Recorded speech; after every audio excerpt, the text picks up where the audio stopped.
Welcome back to the deep dive. Today we are tackling something that I think honestly we all feel, but we really rarely have the vocabulary to actually talk about. Yeah, we definitely do. It's the fundamental human condition, really. Right, exactly. It's a topic that feels kind of soft, maybe even secondary to the real work of our careers or our families or our ministries. But as we dig into the stack today, we're going to find out it is actually the foundation of everything. Absolutely everything. We're talking about the universal, often completely ignored, ache for connection. And it is the elephant in the room of modern adulthood, isn't it? I mean, we have the career, we have the family, we have the efficiency hacks, but we are just incredibly lonely. It really is. And I'm thinking specifically about our listeners who fit that learner profile we talk about so often on this Christian podcast. Oh, yeah, the ones who have it all together on paper. You know who you are. You're efficient at work. You're reading all the theology books. You're maybe even listening to this while you're prepping for a meeting or commuting. You have your professional life sorted out. You have optimized your workflow. But then you look at your social life. Yes, specifically deep adult friendship. And it's baffling. It feels horribly inefficient. It feels messy. That's because it is messy. It's the one Yes. area where our obsession with efficiency doesn't really work. Yeah. You can't optimize a relationship into existence. In fact, efficiency is actually the enemy of intimacy. Wow, efficiency is the enemy of intimacy. It really is. If you try to hack friendship, you end up with networking, not connection. That is so true. And we have this massive stack of sources today that really gets into the messy, beautiful, sometimes very painful reality of this. We aren't just looking at pop psychology here. No, we've got some heavy hitters. Right. We are pulling from Chip Ingram's Living on the Edge, Jenny Allen's Find Your People, some incredibly deep theological reflections from Baylor University, and then some very practical, clinical, and biblical counseling resources on boundaries and toxicity. It's a heavy stack, but a totally necessary one. It's a blend of high-level theology, understanding the actual architecture of the soul, and then that very grounded, what do I do on a Tuesday night practicality. It is. And I want to start with an image that really stuck with me from the soul shepherding source you sent over. It describes this feeling of being a reed blowing in the wind. That's a really haunting image. It is, right. But the context is what really gets me. The author describes standing on the church plaza right after a service. So picture this. You are physically surrounded by a sea of people. You're right in the middle of it. You are in the place where community is literally supposed to happen. There are 500 people buzzing around you, and yet you are standing there, coffee in hand, feeling utterly invisible, like that solitary reed, completely alone. That paradox is exactly where we need to start. Because we tend to confuse proximity with connection. We think, well, I'm in a building with 500 people, therefore I have community. Right, I showed up, so I'm connected. Exactly. But the source material is very clear. Being around people is not the same as being known by people. In fact, being lonely in a crowd is often way more painful than being lonely in an empty room because the contrast is so incredibly sharp. And that's the mission of this deep dive today. We want to move you from just being friendly, which is just a social skill. You know, anyone can learn to smile and shake hands, to actual friendship, which, as we're going to see, is actually a theological mandate. It is. And so what here is incredibly urgent. We're living in a time of unprecedented isolation. The stats on loneliness right now are just staggering. But the argument across all these sources is that this isn't just a modern sociological problem. Or a glitch in our culture. Right. It's a design issue. As Jenny Allen puts it in her book, we were created because of connection. So let's unpack that. Let's go right back to the blueprint. Section 1, the design. We were built for this.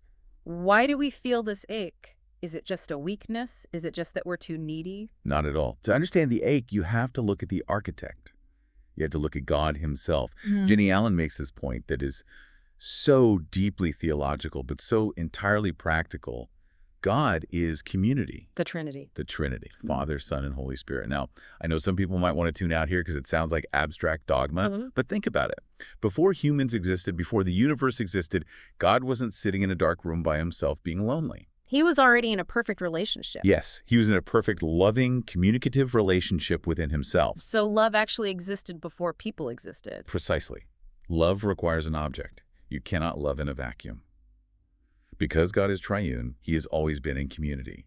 So when he says, let us make man in our image, and he stamps us with the imago Dei, the image of God, he is stamping us with the communal nature. So we are wired for connection because our creator is connection. That's it. We reflect him. That reframes the loneliness entirely for me. It's not that I'm broken, it's that I'm functioning exactly as designed. So our desire for a friend isn't a weakness, it's actually a reflection of the divine. Your desire for a friend is literally the most godlike thing about you. It's the echo of the Trinity in your own soul. Man, that is powerful. Now, Alan takes this a step further and looks at Eden. Before everything went wrong, what did friendship actually look like? She identifies what she calls the 5 tastes of heaven that existed before the fall. These are the raw ingredients of perfect friendship. These are fascinating because they highlight exactly what we are missing today. We are constantly, whether we realize it or not, trying to get back to these 5 things. Let's run through them. The first one is proximity. Right. In Eden, Adam and Eve walked with God. They were physically present. There was no distance. Today, we try to sustain friendship over text or Slack or looking at social media likes. But the blueprint is physical nearness. Exactly. You can't hug a text message.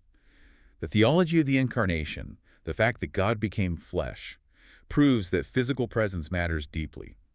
The source makes a really big deal about being in the same space, breathing the same air. Okay, second is transparency.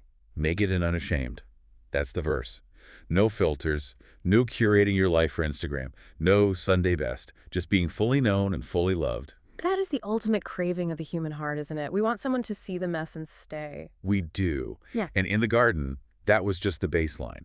There were no secrets because there was simply no sin to hide. Wow. Third is accountability. This one actually surprises people. We think of paradise as having absolutely no rules, just an endless vacation. Right, do whatever you want. But there was a boundary. The tree, Yeah. they were accountable to God and to each other to keep that boundary. True friendship involved guardrails. It involves helping each other stay on the path. If your friends never tell you no, that's not paradise, that's neglect. That's a hard truth. If they never say no, it's neglect. Fourth is purpose. They had a job. They were gardening. They were naming the animals. They were working shoulder to shoulder in a shared mission. And we see this today. Men, in particular, often bond much better when they're doing something together. Like fixing a car or playing a sport. Or building a business. It works better than just sitting and talking face to face. That face-to-face versus shoulder-to-shoulder distinction is huge. I think a lot of people feel incredibly awkward just staring at each other over coffee, but if you give them a task, suddenly the conversation just flows. It really does. A shared mission creates the strongest bonds. If you want to make friends, don't just invite people to coffee. Invite them to build something with you. And the fifth one is consistency. Showing up every single day. They didn't have to schedule a coffee date 3 weeks out via Google Calendar invite. They woke up, and the community was just there. That low-level, constant consistency is something we have almost completely lost in our modern, fragmented, commuter-based lives. It's devastating how much we've lost it. It really highlights how far we've drifted from the design. But the Baylor University source, this is from their Christian Reflection Journal, takes us from Eden all the way to the Gospels. It focuses on Jesus as the model friend. And there's a specific verse, John 15:15, that marks a massive shift. It's a truly pivotal moment in history. Jesus says to his disciples, I no longer call you servants, I have called you friends. Why the switch right there? What actually changed? Well, the text explains it. He says, for everything that I learned from my Father, I have made known to you. The difference between a servant and a friend is access to information. Oh, that makes sense. A servant just does what they're told. Right. They execute tasks, but they don't know the master's strategy or his heart. A friend knows the why. Jesus calls them friends because he held absolutely nothing back. He shared the inside information of the kingdom with them. Gail R. O'Day, in that same Baylor collection, talks about this as plain speaking. She says Jesus didn't use jargon or hide behind hierarchy. He spoke plainly. Yes, and she argues that this plain speaking invites us to be partners. True friendship cannot be top down, even though he was God incarnate. In his friendship with the disciples, he invited them into mutual vulnerability. He let them see him tired. He let them see him weep. He asked them to watch and pray with him in the garden. He actually needed them. That is really hard for us to wrap our heads around, the idea of God needing friends. But he did. In his humanity, he modeled that exact need. And there's another concept from the Baylor source that I think is going to be a massive light bulb moment for a lot of our listeners.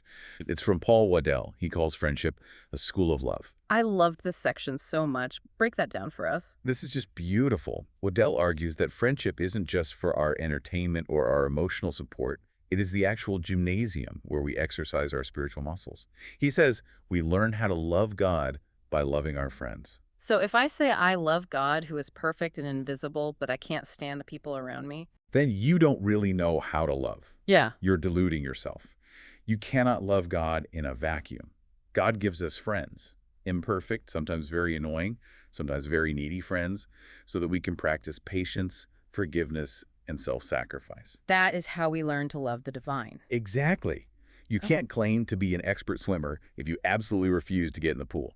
Friendship is the pool. That elevates the stakes massively. It's not just, hey, it would be nice to have a buddy. It's, this is how I actually grow spiritually. But, and here comes the big, but if we were built for this, and if Jesus perfectly modeled it, why is it so incredibly hard for us? Why are we all so lonely? Welcome to Section 2, The Disruption. We have to talk about the antagonist here. Yeah. Jenny Allen does a really deep study of Genesis 3. What is the enemy's strategy? The strategy is division. Hmm? The enemy absolutely hates connection because connection reflects God. So what does he introduce the exact moment sin enters the picture? Shame. The moment they eat the fruit. The very first instinct is to hide. They realized they were naked, and they sewed fig leaves together. Fig leaves. We still wear those, don't we? Every single day of our lives. We don't use actual leaves, obviously, Yeah. but we use highly sophisticated ones. We use the phrase, I'm fine. We use busyness. We use professional success. We use sarcasm. We use that curated exterior we talked about earlier. Yes. The fig leaf is anything you use to cover up your true state so that nobody sees your actual vulnerability. And it creates this terrible cycle. It does. It goes like this. I feel lonely, but I also feel shame about being lonely. Like I'm a loser if I admit I don't have plans on a Friday night. Because I feel shame, I hide. I stay home. I scroll on my phone. Because you hide, no one can see you. Right. And because no one knows me, I become even lonelier. It is a completely self-perpetuating spiral of isolation. And then you add social anxiety into the mix. The Biblical Counseling Center source had a really interesting take on this. They framed social anxiety not just as a clinical or psychological issue, but as a fear issue. They contrast fearing others with fearing God. This is incredibly crucial for the learner who wants to get to the real root cause of their isolation. Let's unpack that. How is anxiety a fear issue? The root of social anxiety, from a biblical perspective, often comes down to whose opinion carries the most weight in your heart. When I'm completely paralyzed by what you think of me, will you like me? Will you judge my outfit? Do I sound smart enough? I have effectively elevated your opinion above God's opinion. Wow. I'm fearing you, revering you, more than I'm trusting God's view of me. Ouch. That hits incredibly close to home. It turns shyness into an idolatry issue, almost. It's meant to sting a little bit. It's not to shame us, but to reorient us. If I truly believed, like really in my bones believed, that the creator of the universe delights in me, that I am his beloved child, then the awkward silence at a dinner party wouldn't be utterly terrifying. It would just be awkward. Exactly. The terror comes because I have given the other person the ultimate power to define my worth. Chip Ingram adds another layer to this disruption. He talks about the trap of types. This is so remarkably common. We subconsciously scan a room looking for our people. And by our people, we usually mean the mirror image. People who look like us, dress like us, Are in the same exact socioeconomic bracket, vote like us, have kids the exact same age. It's pure comfort seeking. It is. And Ingram points out that this is a major disruption of God's plan because God very often orchestrates chemistry with people who do not fit our mold at all. If you only look for your type, you might completely miss the Jonathan to your David. You ignore the person God actually placed right in your path. Maybe someone 20 years older than you or from a completely different background because they don't look like what you expected friendship to look like. So we've got the design and we've got the disruption shame, the fear of man, and looking for mirrors. Now we really need to build it back up. This brings us to section 3, the reconstruction. This is the practical how-to. We need a solid roadmap here. We are going to break down Chip Ingram's framework of 7 key elements of biblical friendship, and I want to spend some real dedicated time here because this is the absolute meat of the episode. If you are taking notes, this is the section to write down. Let's dive into it. Number 1, be aware. This goes right back to the types issue we just mentioned. Being aware means opening your eyes to the room you are already standing in. Stop looking at the outward appearance. God looks at the heart. That person sitting 3 rows back at church. That neighbor you waved to but never actually stopped for. That might be your person. You have to be aware of who God has actually put in your physical proximity. It sounds so simple, but we walk through life with heavy blinders on. We are on our phones, or we are entirely focused on our destination. Being aware is a massive posture shift. It's asking God, who is here? Who have you put right in front of me today?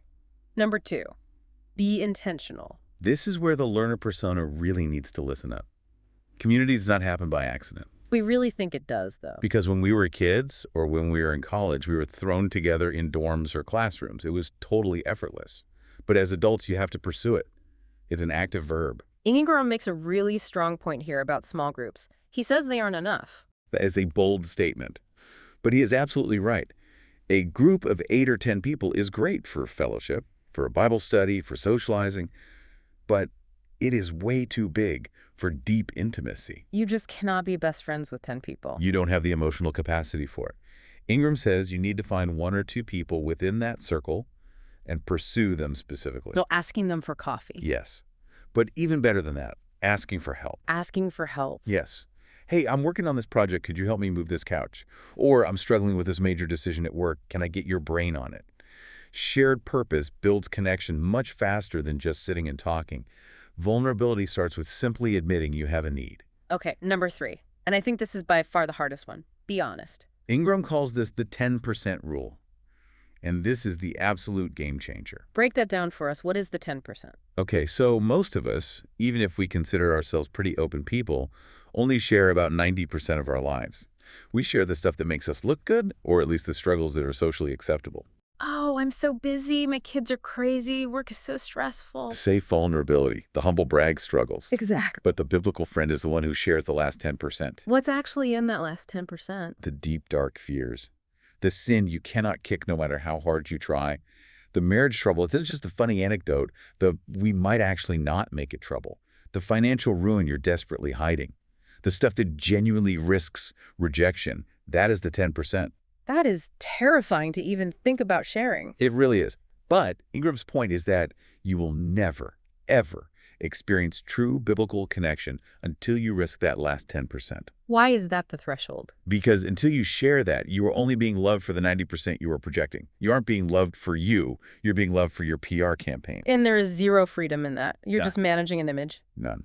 But when you share the 10%, the truly ugly stuff, and the person actually stays, when they say, me too, or I love you anyway, that is where the actual healing happens. That is the gospel in action right in your living room. Number 4, be available. This is the ultimate test of crisis.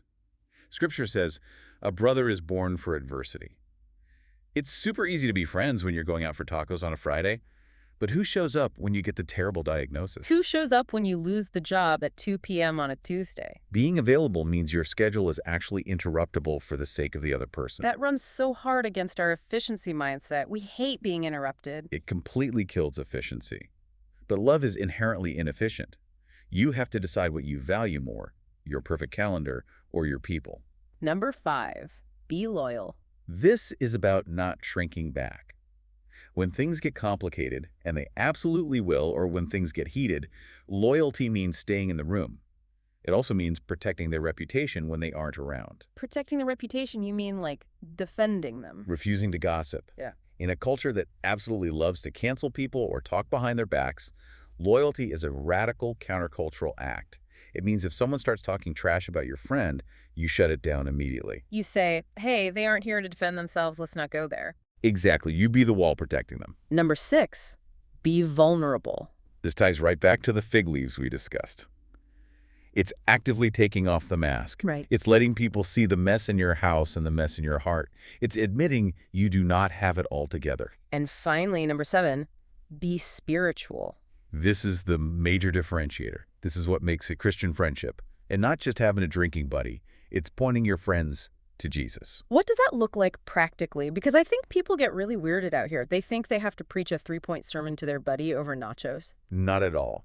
Please do not preach sermons over nachos. Yeah. Ingram gives some really great low-pressure examples. It's as simple as praying right then and there. In the moment. Yes. If a friend is venting to you about a really scary medical test, instead of just saying, dang, that sucks, sending good vibes, you say, can I pray for you right now? And you just do it. Short and simple, 30 seconds. We're texting a verse. Hey, I read this morning and thought of you. It's actively bringing God into the space between you. It acknowledges that there is a third person in the friendship. Ingram wraps this whole section with a concept he calls covenant. And he has a really catchy phrase for it. Shallow with God, shallow with people. This is the entire foundation. He argues that you cannot have the power to be loyal, honest, or vulnerable, especially risking that last 10% if you don't have a secure covenant with God first. Why is that connection so rigid? Why can't I just be a good friend without the theology? Because if you are looking to your friend to be your savior, you will eventually crush them. No human being can bear the weight of your soul. If you need them to validate your existence, you will be clingy, easily offended, and incredibly demanding. You'll drain them. You need to be filled by God, entirely secure in His love, so that you can pour into people rather than just constantly sucking life out of them. If you look to people to fill what only God can, you will be constantly disappointed. And you'll very likely become toxic, which leads us directly into the next section. Yes, section 4, navigating the mess. Because sometimes it's not just about us being awkward or needing to be more intentional. Sometimes relationships are actually genuinely harmful. We need to distinguish between iron sharpening iron and toxicity. This is a critical distinction. We are pulling this directly from the Texas Christian Counseling source. Let's start with iron sharpening iron, Proverbs 27.17. We use this verse a lot, usually on men's retreat t-shirts. We do use it a lot. But think about the actual physics of it. Iron sharpening iron implies intense friction. It involves sparks. It involves heat.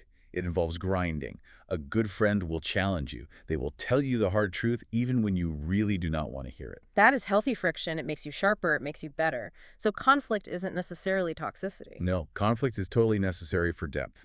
If you never ever fight, one of you isn't being honest. Okay, so how do we distinguish that healthy friction from toxicity? Toxicity isn't about making you better. It's entirely about control.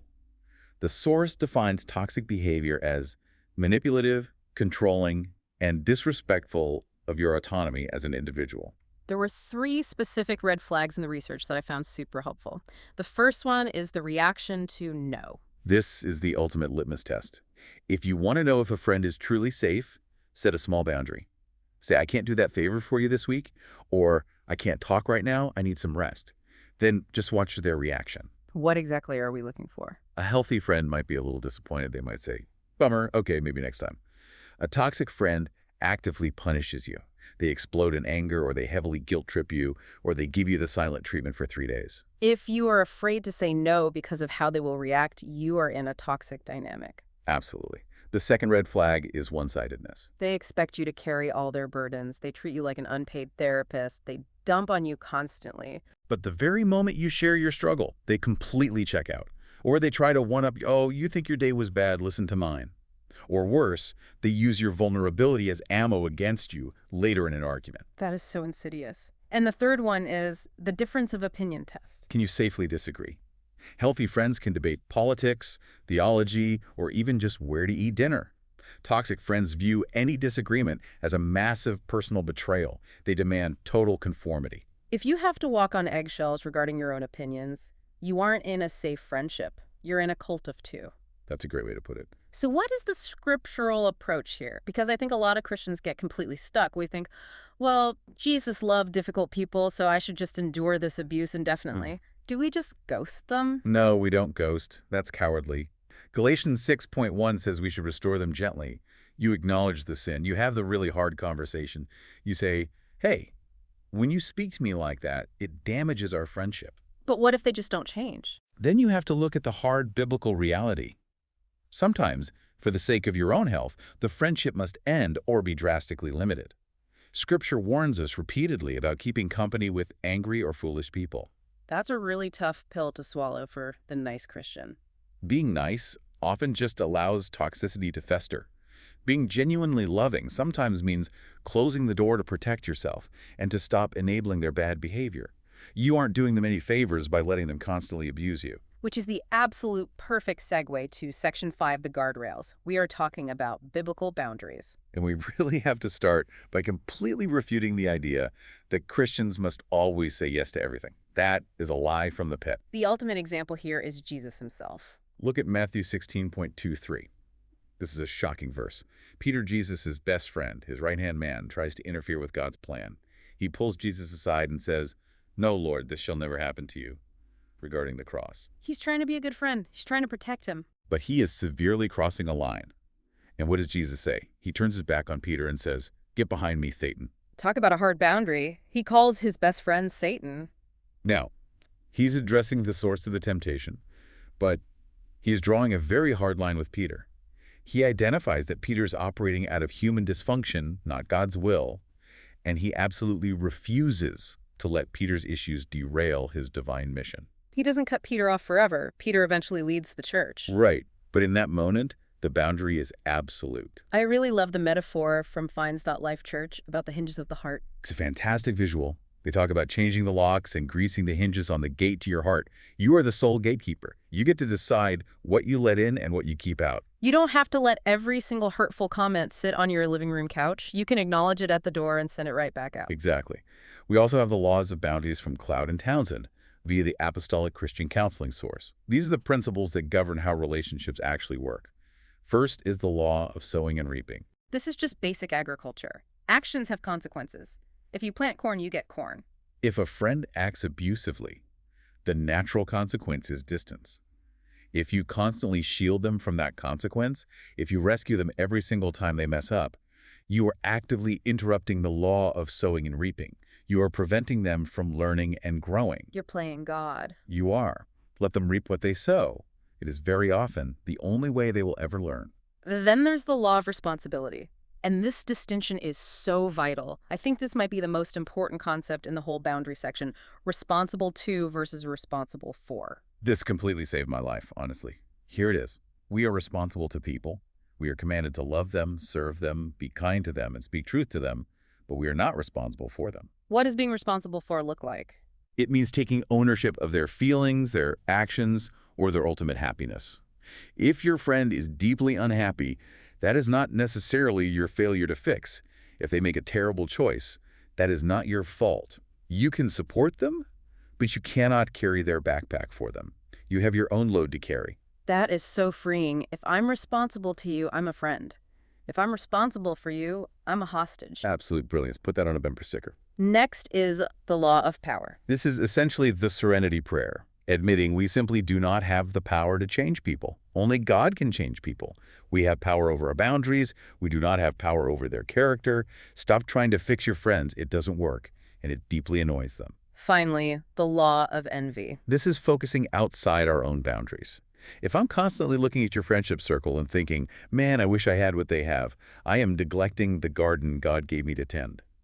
Envy is a massive distraction from the work of building the community right in front of you. So we've covered the heavy stuff. We've torn it down. We've looked at the hard lines and the boundaries.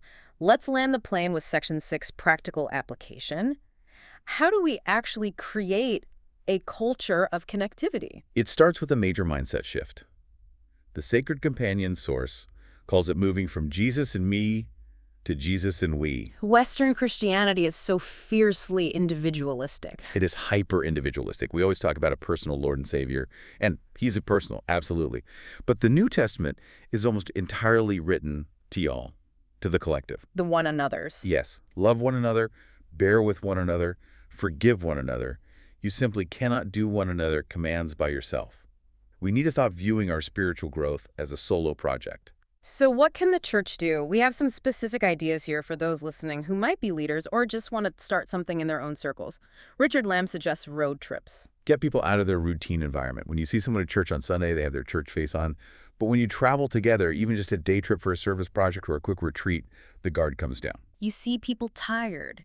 You see them hungry. You see them navigate a wrong turn. That creates incredible space for intimacy because the curated exterior finally cracks a little bit. And shared meals. The data shows a direct, undeniable correlation between church satisfaction and the frequency of eating together. The early church broke bread from house to house. There is something truly sacred about the table. It levels the playing field. Everyone has to eat. I also really love the idea of intergenerational connection. Yes. We have completely siloed the church. Teens are over here, singles are here, seniors are way over there. We need to actively break that down. Have an older woman share a childhood photo with a teenager and tell the story behind it. It bridges the gap. We desperately need the wisdom of the old and the energy of the young. And finally, Jenny Allen's action plan, find your people. She says, bring the fire back. It's a beautiful metaphor for the hearth. In ancient times, everyone gathered around the fire for warmth, for food, for safety. We don't have that anymore. We have central heat, and we have Netflix. So we have to build metaphorical fire pits. Invite people over. Do not worry if your house is messy. Just dwell with people. Create a space where people can just be. But she also heavily acknowledges the risk. And I think we really have to end on this note. You will be disappointed. That is the massive disclaimer. People are sinful. You will get hurt. Your friend will forget your birthday. They will say the wrong thing. But the gospel completely covers that shame. Allen says, only forgiven people can truly forgive. If you go into friendship expecting perfection, You will be lonely forever. If you go in expecting a total mess that is covered by grace, you might just find community. wow. We have covered a huge amount of ground today. From the Trinity to toxicity, from Eden to fire pits. It's quite a journey, but it's the most important journey you can ever take. Let's wrap this up. We've discussed the theological necessity of friendship. It's not optional, it's design. Yeah. We looked at Ingram's 7 elements to build it, especially that incredibly scary 10% honesty. We talked about spotting the difference between iron sharpening iron and toxic control. And we established the profound need for biblical boundaries, being responsible to, not for. The one thing I want listeners to really remember is that concept of covenant. If you are feeling completely unable to be vulnerable or unable to be loyal, look first at your vertical relationship. Are you completely secure in God's love? Because that security is the only thing that gives you the courage to risk rejection from people. And here's a final provocative thought for you to carry into your week. We talked about the last 10%, the part of you that you hide. Ask yourself this. Who in your life gets 90% of you? And what would happen if you risked that final 10% today? Is the fear of their reaction greater than your trust in God's design? That's the question. It's a terrifying question, but it is the ultimate door to freedom. Go find your people. You weren't meant to do this alone. Thanks for listening to The Deep Dive. See you next time.